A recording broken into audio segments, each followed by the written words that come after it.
What's up? Hey, it's Dominic D'Angelo. It's Rumor and Innuendo. It's a Thursday, and we're back. I'm with Mr. Robert Karplis, WD Creative _ish. Robert, I was locked out of my apartment yesterday. I finally got back in. Yesterday you were a man on the street. Today you sound like a man on the street with your weird handheld microphone here. You're back to your late '80s Today Show. You're a regular Bryant Gumbel. Ooh, I'll take it. Yes, we'll say hi to the fine folks joining us live. Yes. E says, "What's up? I'm so excited. Fonzie was live last night, and today RVD is going live. I was actually talking about Fonzie last evening.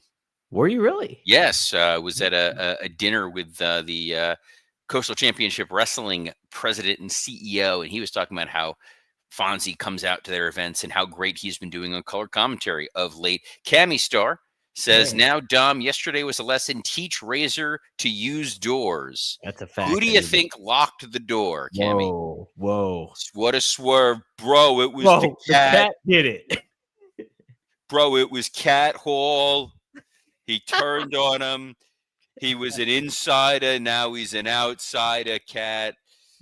Oh It's my God. provocative." Jeff Henninger says, "Hello, R&I. There was no Blue Chew ad read yesterday because Dom couldn't walk dick first in any room, being locked out of his apartment." That's true. If you find yourself locked out of your apartment, BlueChew.com, promo code rumor. Yeah. Wrestling Old Head says, "Good day to you all, R&I." Thank you. Lou 4237 says, "Previously on R&I, Dom was locked out of his apartment. Was he able to regain access to his domicile? Let's find out together on a very special Rumor and Innuendo." What I learned, what I love is this StreamYard gimmick. For whatever reason, I can't sign in, and used to be able to push record and do the whole thing. Don't have the approvals anymore to do it, which is why I wasn't just here on my own talking Right. all things wrestling. Stand by one moment.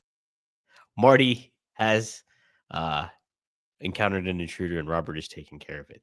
That was pretty funny seeing Marty in the background like that. I was like, wow, there's Marty.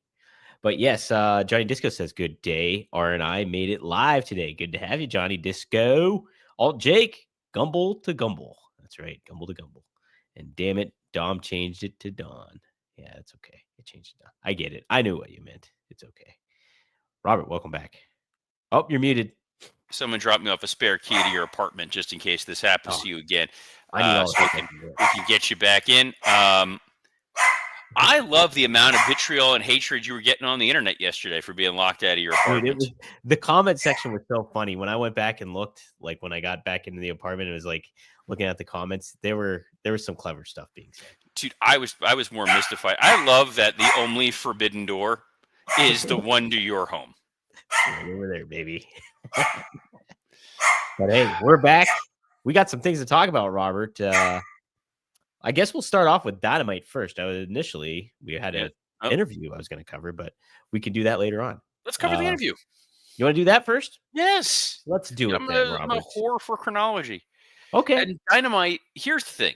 Dynamite was a 3-hour program. Myself and Scott Chaplin actually just broke down segment by segment for our working stiff, all 3 hours of Dynamite. God bless you.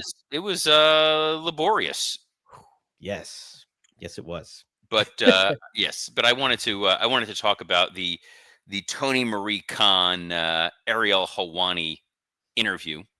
Yes, simply because it's clear they don't like each other, or they didn't like each other based on prior interactions. Ariel Helwani is a journalist.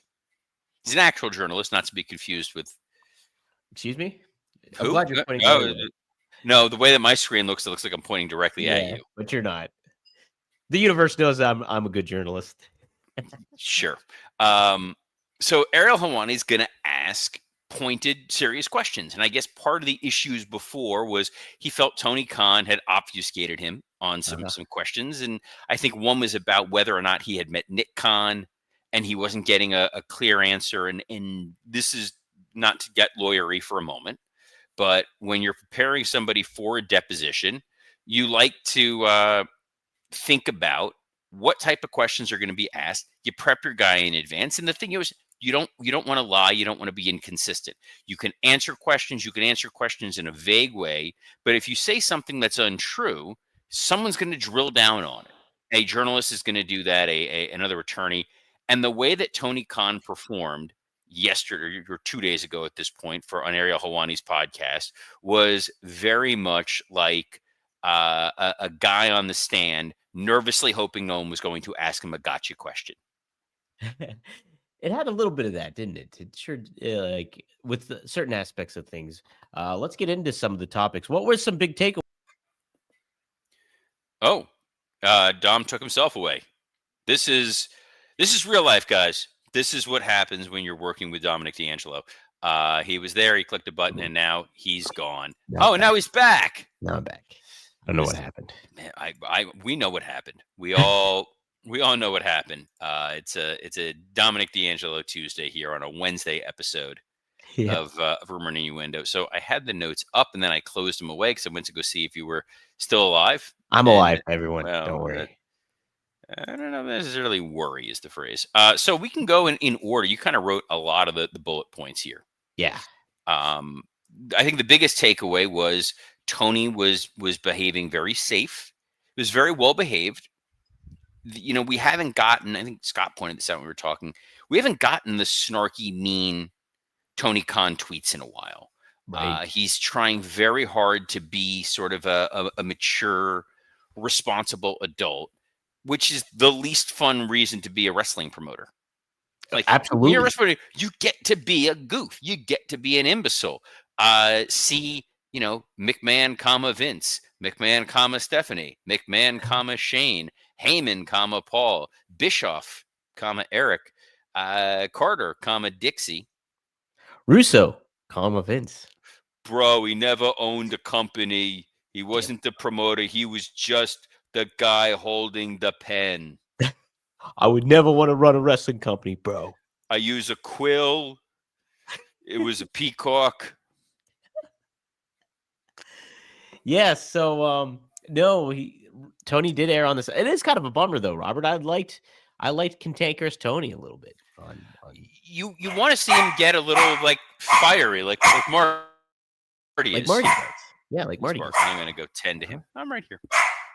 Yeah, I know. What do you want? You want to come join the show? Yeah. What were some of the chat's biggest takeaways with the Tony Khan interview? If you guys tuned in, it was about an hour, almost an hour and a half. They went. It's a pretty lengthy interview. But they did start off, Robert. One of the first topics was Darby Allin and him taking all the risks that he does. And Tony said he'll use or OK Danger or Gore when it serves the story, and it feels almost it always has in AEW and ROH. And he also had the one that did take away concern from was that plate of glass at Revolution for Sting's retirement match. Which, by the way, the follow-up question, and some of these were like Helwani should have gone with a stronger follow-up question, which would have been that number one, are you trying to build a brand that can grow to a family audience? The stuff that Darby does, the use of the plastic bag on Bryan Danielson, the use of syringes being stabbed into people, a lot of glass Molotov cocktails, spiked bats, spiked boards are things that may give people pause to let their family or their younger, viewing audience tune in. And is that a concern that Tony may or may not have? Mm-hmm. Yep. Another topic was the Warner Brothers, if they will inherit the media rights. What about the Warner sister Dot? Oh, good one. Animaniacs, everyone. Everybody loves the Animaniacs. I just realized our Pinky and the Brain dynamic here for the first time ever. Wow, that's kind of true. I was a big fan of the pigeons. I like the pigeons the most. They're my favorite. The Good Feathers? Yes, the Good Feathers. That's what. Why these are things I know right off the top of my head. Devin Dowling earned his daily ban by saying Dom is the brain.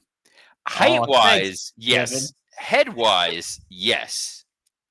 Multiple people dropping a narf. There was a couple narfs in here. Man, I did not expect that we were going to touch on a treasure trove of Animaniacs fandom here, but this chat anyway, The Warner piece was that whoever buys Warner will inherit the media rights deal, which is interesting. But what was also laughably funny was when they're talking about the media rights deal, and we teased that what he was going to say, that he was going to pivot everything to how great they're doing in the demos. And then they said that Blood and Guts did 600,000 views, and that was great because a lot more people are watching on streaming. And then Ariel Helwani said, "Great, how many people were watching on streaming? Oh, they don't tell us that information." Yeah. Guys, we expect you to believe a lot in wrestling. I do not believe that the president of a television production company such as AEW doesn't ask what the numbers of their show are, especially since they have, what are they called? Oh yeah, advertisers who like to Kind of key. see what the metrics are. That's why we have so many fantastic sponsors here. Yes, exactly. That is why. We also have a new sponsor, Robert. It happens to be I Men was, Go to Mars. I was giving Men you the Go to Mars. chance to get there. Yeah. The Men Go to Mars. Check it out. That's a great, great new kind of supplement that we have going on. It's for testosterone. So if it's different than the usual TRT that you can usually get.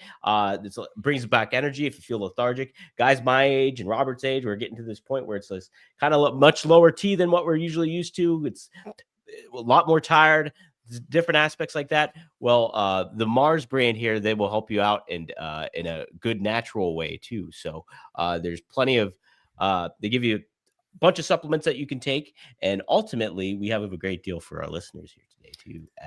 I am excited. I will say I'm excited. They send us the supplements. I didn't want to start taking it before I was leaving on my cruise Right. because I didn't want to interrupt while I was away at sea. But now that I'm back, obviously we've talked about it on here. I go out running on a daily basis, but I find right around later afternoon after I've wrapped up Rumor and Innuendo, I'm trying to do work. I start feeling that drag, and Yes. I feel like we're gonna be able to see a little bit of a boost here, Mr. D'Angelo. Absolutely. And over the course of like 90 days too, you'll see like if you work out, you'll see muscle build, you'll see different aspects like that. That's the ultimate goal with a lot of some of this stuff too. And you'll just have a higher testosterone, bigger energy, ready to go, and you will sleep better too. That's another added addition to it too. There's a lot of options that can kind of go on with this. But for a limited time, our listeners get 60% off for life and 3 free gifts when you use code rumor at mengotomars.com. That's mengotomars.com and use code rumor at checkout. After you purchase, they'll ask you where you heard about them. Please support our show and tell them that Rumor and Innuendo sent you. We also were sent some more Tony Khan information. Something that I thought was interesting, Robert, was the Eric Bischoff discussion. Ariel brought up some names like Bischoff and Cornette, and Tony says, kind of was diplomatic in regards to what Bischoff had to say and did credit him for a lot of the work that he did in the past.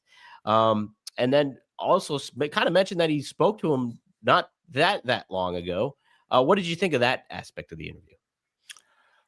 Yeah, I mean, it was a little bit of sour grapes in the, I can't believe Bischoff is so critical of what I do. He's run this type of job before. He knows how difficult it is. Right. And I don't know I don't know ultimately what Tony was trying to accomplish with this particular comment here, other than if someone's had the same job as I have, they shouldn't criticize what I'm doing when they probably have the best insight into what it looks like. Right. Like you learn from your past mistakes and stuff like that. And so it's like who has better insight than Bischoff in a situation like this in a lot of ways. He was asked about counter programming with WWE. And he said it never cost him anything, and it always has worked out in their end. And he kind of understands the aspect of it all because that's always been the nature of wrestling television. Even mentioning Crockett and WWE back in the day as well, and the competitive nature of that. Was that a good answer on his part? Do you think, Robert? Again, he was being very diplomatic. I think that Sure. if I were him, I would have probably taken the position of WWE is run by a multi-billion-dollar global company. Mm-hmm. And if they're spending time, effort, and energy to come after us, that speaks volumes of how they view us as legitimate competition, and they should. So if they weren't paying attention to us, if they weren't running counter program, if they weren't trying to play gotcha with all of our shows, then it would say maybe we're not doing something right. But to me, this seems like we're doing something correct. Absolutely. Another interesting note was Ariel actually brought up Matt Hardy's comments, saying that they were clearly the effort in NXT and TNA relationship was a shot for against AEW, and Tony replied, "I think it's probably true. The fact that Matt said it, that's really cool too." I thought that was kind of, I thought that was unexpected. Yeah, again, it was this guy. He was trying so hard to behave and stay within the lines. Yeah, And no, I think that the reason why WWE is working with TNA is not necessarily simply because they're trying to hurt AEW, but because they were coming out of an antitrust lawsuit. And the best way to try to combat some of that narrative is to show that you're willing to work well with others. that's a great point. Great point. Uh, Mentioned the CM Punk situation with the rolling the tape of backstage at All In and all that. What did you think of that? And Tony's Khan's response to all that. This whole like, oh, I don't have any ill will towards Phil, and I hope that we can, find a way to get together. And I aired the footage, and it did great ratings. It's like, well, yeah, you had a moment of gotcha TV that made you look pretty amateurish, and the idea of, well, I disagree with Punk's narrative of what happened, then you had a forum, and you can't hide behind the, well, there's NDAs and all that. There's absolutely ways you could have addressed it, but to say it's sort of this indirect way of, here's what happened, and Punk's narrative of it isn't accurate, and then Hawani following it up with, yeah, but didn't it kind of feel like he called you out for not being a strong leader? I was, yeah, that was something. And he just kind of took it. He said, Again, "Fair to the opinion. Everybody has the right to their opinion." He's saying, "I everyone don't has care." their own Yeah. opinion. That's great. Opinions are like D'Angelo's. We all have one. Hey, Hey. you got a D'Angelo. Yeah, well, something that was very funny was when they brought up the Cody Rhodes, Ricky Starks, CM Punk, Jade Cargill picture. Yes. And again, it would have been an opportunity for Tony to be like, hey, this was a big moment for your company and a big night where these folks are winning titles. And rather than celebrating them, you're taking yet another pot shot at us. Boy, we must live rent free in your heads. Man, yeah, that would have been a heck of a response from him. Instead, it was kind of reminds me of that time that we took a picture with Cody and Mox and put that up there because they both worked at WWE. Yeah. Oh, God.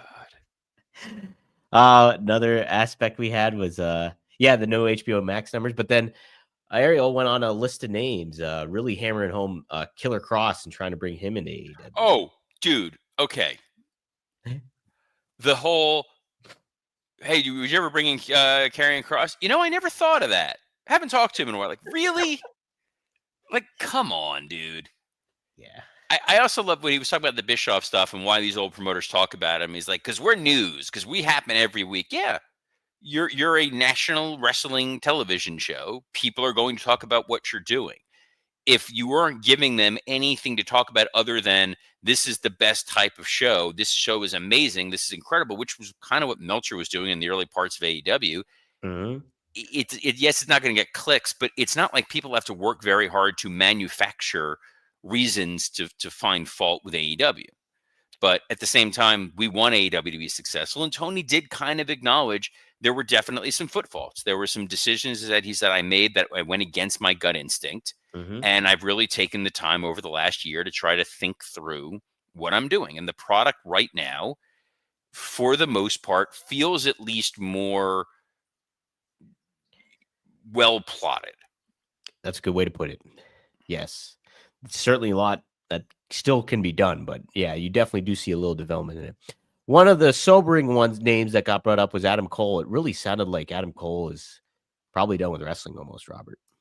It definitely did sound like that where he's at right now in terms of his physical health is that he's not going to be entering the ring again. Mm-hmm. And I genuinely hope that we don't see Adam Cole wrestle again, because it feels like there are very serious consequences that he's continuing to face. And you Mhm. don't want him to be in a situation where it materially impacts the rest of his life simply to get one more match. And Absolutely. Tony's saying, look, Adam Cole is good on commentary. He's good working in the back. Like, he's a guy who's going to have a job. Follow that instinct. Go down that path. We've seen it work successfully for Corey Graves as a guy Absolutely. who said, you know what, let me pivot from front of house to the office. No, Gorilla Monsoon, Jesse Ventura. These are Yeah. guys who got significant longevity while backstage. Wrestling Ohead says, not to say Vince was right back then, but now Adam Cole should be a manager. What there's I mean, yeah, certainly it makes you think about that. Absolutely. I mean, Um, Keith Lee is on the roster. true that. The another name, Miro. This one sounded like Tony was a little upset about. Yeah, this was. I have my opinion on what to do with Miro. Miro has his opinion. He's entitled to his opinion. I'm entitled to mine. We both have D'Angelo's, and that's okay. And cool. Cool, cool. Britt Baker, another name. It almost sounded, I don't know if you got this, Robert, but she's hurt in certain ways and we just don't know about it. Maybe that's an undisclosed injury that she does not necessarily want to reveal. That's kind of the assumptions I was making, but It does, like, he was very good about praising her in the same way he praised kind of everybody that got brought up. mhm. Like when he praised Adam Copeland and said, like, well, he's off filming his Highlander movie, and no, they haven't. WWE hasn't talked to me about doing anything with him. But like the Britt Baker component, they didn't address the, hey, what about all these rumors that she was difficult to work with and that there were problems in the back? Mhm. But it Yeah, was just she's great, she's a doctor, and we'll see. we'll see how it goes. And then Jericho also got brought up as well. What Which do you got? again was another great non-answer, and it was a fine non-answer. It was, we'd love to work with Chris. We'd love to continue to work with Chris. We think the world of Chris, and we'll see. So, like, why tip your hat otherwise? Yeah. When it comes to the overall interview of it, I thought like I always kind of think about like, when you do get the negative opinions that were talked about in certain ways, like a Cornette and some other personalities out there. Uh Tony, the face that he put on there was a positive face for AEW, and it did make you feel good. I thought it made me feel better about AEW. I will say, like, I did have some criticisms with Dynamite after the fact once I watched it. But overall, kind of what two you were saying is like you do see it it's plotted out a little bit better. 3 hours is a long time to have a show. A 3 hour wrestling show is always going to be long, especially because I feel like on Dynamite last night they leaned a lot on the old Saturday night's main event. Like, Mhm. here's a backstage promo with guys who were just yelling at a camera. We saw it with Right. Rogito, we saw it with FTR, we saw it with Kenny Omega and Jurassic Express. I did like the Pac filmed pre-tape. That had a nice look to it, but then it Mhm. still made you wonder, why the hell are we seeing Pac versus Darby on a pay-per-view? Yes, yeah, because I completely forgot about that match. And then too, I know this was probably something you'd take exception with was Kyle O'Reilly and John Moxley are going to be having a no holds barred match at Full Gear. On top of, there's also a no DQ match on the card for that one too. I can't remember Well, what the we'll preview. We'll definitely preview Full Gear. But what we talked about last week with Blood and Guts Mhm. was one of two negative scenarios. Either one, Kyle O'Reilly was going to be responsible for John Moxley being ousted from the Death Riders, which would have Mhm. been such a letdown. Or number two, Blood and Guts was going to happen, and then the next week everyone was going to show up as if nothing happened. And And sure that's what enough, here came Moxley and Claudio as a team, healthy as horses, to go wrestle Orange Cassidy and Roderick Strong. Maybe Blood and Guts didn't happen. Maybe we hallucinated it. that's the only. It seems like they're punting maybe for Full Gear before all the dissension takes place. But how long? How many more times are you going to punt this ball? Like, Well, that's a Lucy and Charlie Brown kind of question. definitely is that. Big takeaway. I really liked Ricochet's opening promo and the match thereafter. Short and sweet, but it was fun. It was a fun Didn't match. didn't love beating Ricochet that quickly, which You didn't? makes me think maybe he's winning the national title. But Yeah, that's a good point. if it was long promo quick spear, pin, fine. Yeah, Don't make it a match where the demand are out there and they're all interfering, and then Lashley still gets the win. It that's winds up true kind of too. burying Ricochet more than they probably needed to do it. I don't Mhm. mind quick pin, but it should have been quick pin. You didn't need to have any kind of match. I'm with you on that. With you on that. We also had Kenny Omega making his return, and the kind of apprehensive Young Bucks in certain ways as they teamed with Josh Alexander as they took on Skyflight, which I did not know was a faction. Didn't know it Uh, was a faction. They're also different than the CMLL 6-man tag champions, it's which are called like the Sky something or other. oh my gosh, too many Sky stuff. A lot of Sky. Good match, very enjoyable Was it? match. I still cannot understand why the Young Bucks are even remotely hesitant to join the Don Callis family. They're all heels. They've all taken out Kenny Omega as well as other people in violent and horrific ways. Yep. They need the money. They need the accolades. Don is giving them the money and the accolades And an entrance. and an entrance. Why is this a bad thing for them narratively speaking? Right? Where's the reluctance coming from exactly? I Can't mean, can't really can't really figure it out. Also, didn't Jack Perry get, banished as the scapegoat and was off in Japan and was going to declare war on everyone, and now he's just back as happy-go-lucky Jungle Boy? he's like the shovel guy from Home Alone, but a lot younger. How dare you? That's That is all my I could that think is my about. that is my Thanksgiving day movie. Is it Home Alone? Home Alone. The Thanksgiving that is my Thursday night tradition. Wow. So for years, NBC would air before Black Friday. They would air Home Alone. It was like 3, 4 Mhm. years in a row. It was always sponsored by Sears to try to promote their Black Friday sales. So after Thanksgiving dinner, we'd sit and watch Home Alone. So to this day, night before Thanksgiving, Planes, Trains, and Automobiles. Night of Oh, Thanksgiving, it's Home Alone. how about that? I like it. Yes. And Home then Alone's such a great movie. Home Alone's a great movie. And then Christmas time is obviously, it's an Alan Rickman Christmas. Ooh, do you do like Love Actually and stuff then too? Love Actually and Die Hard. Wow, wow, that was great too. I thought the tribute to Bob Caudle was really nice. That was a sweet moment. That was a nice little thing for Tony. Mm-hmm. Then we had Speedball Mike Bailey taking on Shelton Benjamin. Fun match.